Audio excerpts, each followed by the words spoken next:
Good morning students. आज की ई class में गणित के अंतर्गत हम आपसे चर्चा करेंगे रचनाओं के अंतर्गत रेखाखंड का विभाजन। हम किसी रेखाखंड का किसी अनुपात में किस तरीके से उस रेखाखंड का विभाजन करेंगे। तो देख लीजिए रचना 1 के माध्यम से दिया है, दिए गए रेखाखंड को दिए अनुपात में विभाजित करना।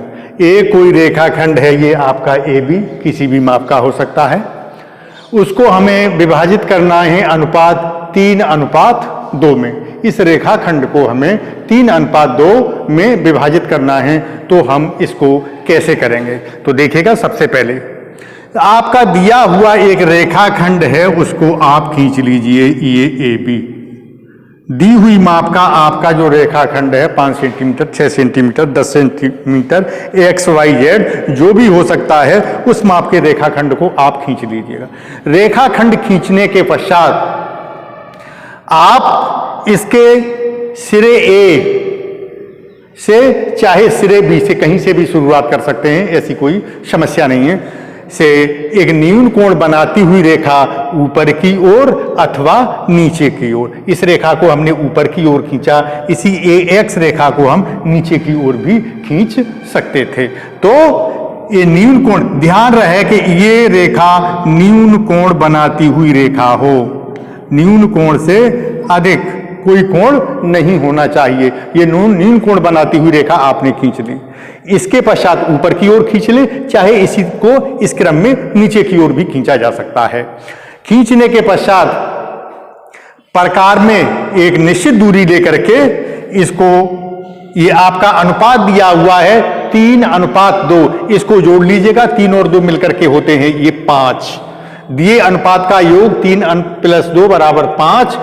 इसके एक निश्चित दूरी लेकर के घटाएंगे, बढ़ाएंगे नहीं, एक बार भर लेंगे। तो प्रकार से इस तरीके से, इस तरीके से, इस तरीके से इसके 5 भाग कर लेंगे, इसके 5 भाग कर लेंगे और 5वें भाग, अंतिम भाग को दिए गए रेखाखंड के अंतिम सिरे से मिला देंगे।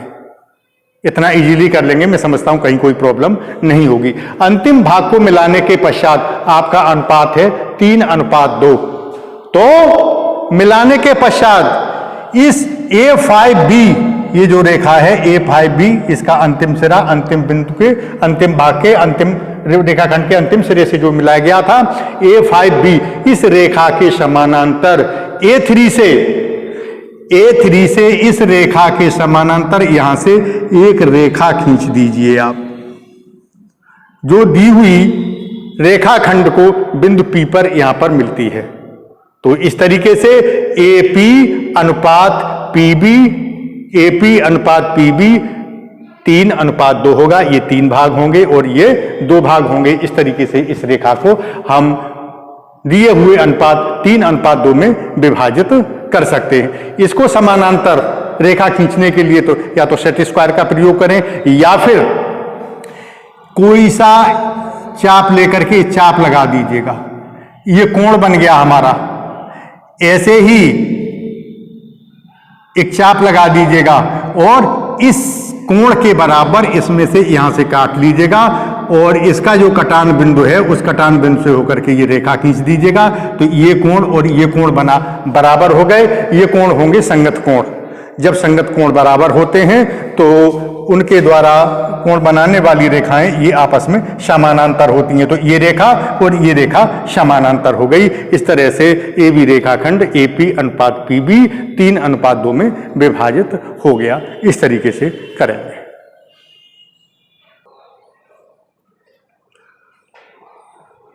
डियर स्टूडेंट्स, नेक्स्ट रचना नंबर 2। एक दिए गए त्रिभुज ABC के समरूप त्रिभुज की रचना करना। एक दिया हुआ आपका कोई त्रिभुज है, उसके समरूप एक अन्य त्रिभुज की रचना करना जिसकी प्रत्येक भुजा दिए गए त्रिभुज की संगत भुजा का 3/5 भाग हो। इसकी प्रत्येक भुजा दिए गए त्रिभुज की संगत भुजा का 3/5 भाग हो। तो सबसे पहले हमें क्या करना है, सबसे पहले जो आपका त्रिभुज दिया गया है, जो त्रिभुज की मापें दी गई हैं, उसके अकॉर्डिंग हमें त्रिभुज की रचना करनी है। तो सपोज ये आपका हमने कोई भी मापें हो सकती हैं इसकी, ये एक त्रिभुज ए बी सी, इसकी भुजा ए बी, बी सी और ये ए सी भुजा का हमने सबसे पहले ये त्रिभुज बना करके तैयार कर लिया। इसके पश्चात क्या करना है हमें, इसके बिंदु बी से एक न्यून कोण बनाती हुई रेखा खींची और उस रेखा को प्रकार की सहायता से एक कोई निश्चित दूरी लेकर के 5 बराबर भागों में इसको B1, B2, B3, B4 और B5 5 बराबर भागों में हमने इसको डिवाइडेड किया। 5 भाग में डिवाइडेड करने के बाद अंतिम भाग B5 को हमने C से मिला दिया, ये हो गया B5C रेखा। इसी क्रम में ये B5C रेखा के समानांतर इसके प्रत्येक बिंदु से B1 से, B2 से, B3 से, B4 से, इस तरीके से ये इस रेखा के समानांतर ये रेखा, ये रेखा, ये रेखा और ये रेखा, ये सभी रेखाएं B5C के समानांतर खींची गई रेखाएं हैं। इसके पश्चात हमारा है 3/5 भाग हो, इसके B3 भाग पर हम विचार करेंगे। B3 भाग और इसको, ये जो रेखा हमारी BC को जिस बिंदु पर काटती है हमने उसको कह दिया ये सपोज C डैश है। इस C डैश, ये हमारा BC रेखा पर हमें एक C डैश बिंदु प्राप्त हुआ।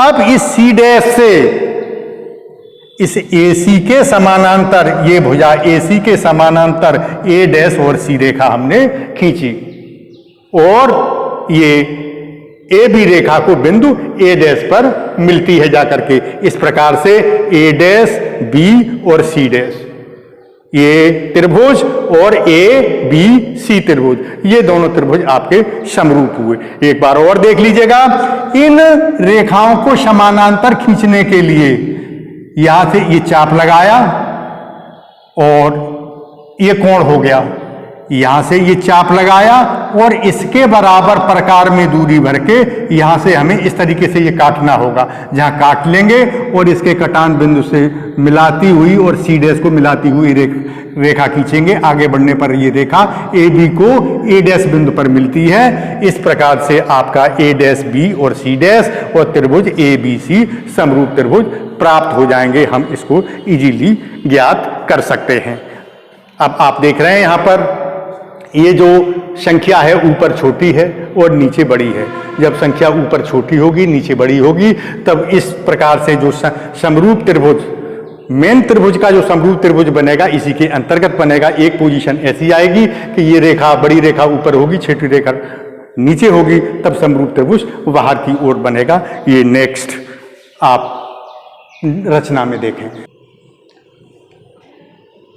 नेक्स्ट देखें अगली प्रमेय, रचना नंबर 3। 5 सेंटीमीटर, 6 सेंटीमीटर, 7 सेंटीमीटर भुजाओं वाले एक त्रिभुज की रचना कीजिए। फिर एक अन्य त्रिभुज की रचना कीजिए जिसकी भुजाएं दिए त्रिभुज की संगत भुजाओं के 7/5 गुनी हों। पिछले में देखा था आपने, ऊपर वाली संख्या छोटी थी, नीचे वाली संख्या बड़ी थी।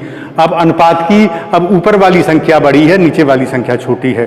तो देखिएगा इसको हम किस तरीके से बनाएंगे। तो देखेंगे आप सबसे पहले 5 सेंटीमीटर, 6 सेंटीमीटर और 7 सेंटीमीटर। तो कोशिश करेंगे, सबसे बड़ी भुजा है 7 सेंटीमीटर, इसका हम बेस बनाएंगे। तो एक AB रेखा खींची हमने 7 सेंटीमीटर की, ये एक रेखा, इसको हमने नाम दिया A और B।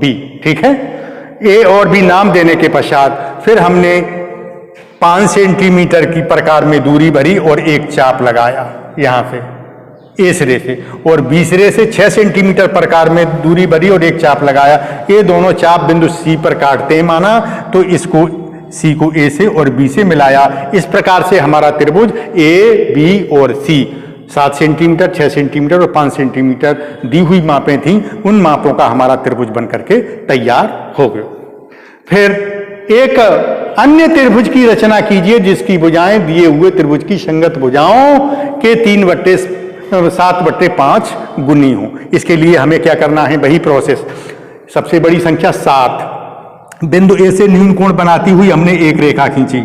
प्रकार में कोई एक निश्चित दूरी लेकर के अपने मन से चाहे जितनी दूरी भर लीजिएगा, उतने से ही ये आप 7 चाप लगा दीजिएगा। तो ये A1, ये A2, A3, A4, A5, A6, A7, ये A7 हो गया आखिरी।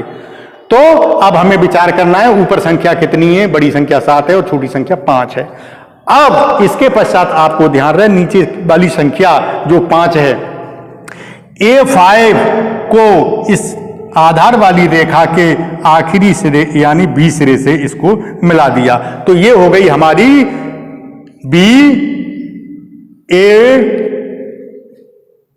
A5B, ये A5B रेखा हो गई है, A5 और B।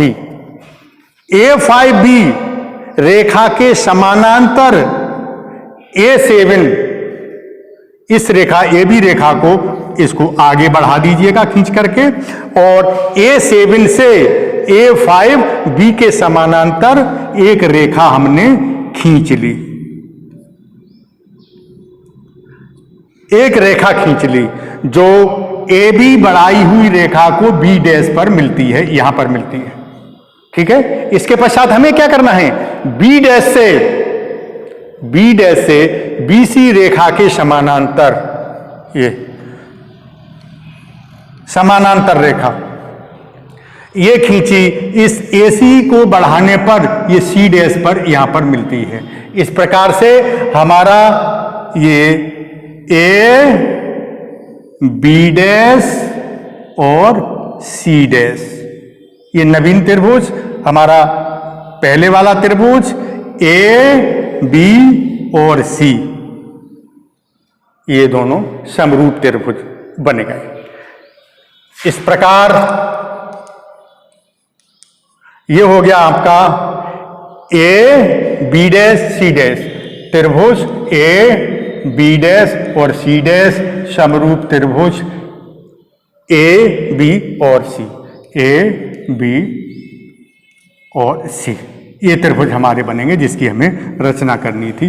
तो आप देख रहे हैं जब ऊपर वाली संख्या अनुपात की बड़ी है, नीचे वाली छोटी है, तो इसके ये बाहर त्रिभुज के बाहर त्रिभुज बनेगा, और संख्याओं में अगर ऊपर वाली छोटी होगी नीचे वाली बड़ी होगी तो ये त्रिभुज दिए हुए त्रिभुज के अंतर्गत ही बनेगा। इतना आपको ध्यान रखना है, कहीं कोई किसी तरह की गलती नहीं हो।